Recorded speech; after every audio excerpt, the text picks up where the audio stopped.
en fait, ouais. Un centenaire qu'on n'a pas forcément envie de fêter, celui de l'impôt sur le revenu. 100 ans déjà qu'il a été créé dans des conditions rocambolesques, comme nous le racontent Bastien Delobert et Olivier Stambard. Imaginez l'impôt, non plus calculé sur le revenu, mais en fonction de la façade de votre maison. Il y a 100 ans, le système fiscal repose sur les taxes à la consommation et des contributions datant de la Révolution, comme cet impôt sur les portes et fenêtres. Plus on avait de portes, plus on avait de fenêtres, on payait de l'impôt. C'était soi-disant un symbole de richesse. Et globalement, ça rapportait peu ou mal.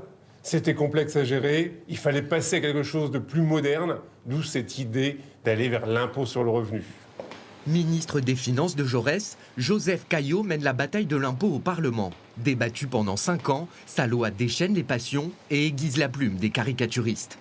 Les humoristes ont montré les fonctionnaires des finances et du fisc utilisant un pressoir pour que le pauvre citoyen français puisse cracher ses pièces d'or. L'affrontement politique tourne à la campagne de dénigrement contre Caillaux.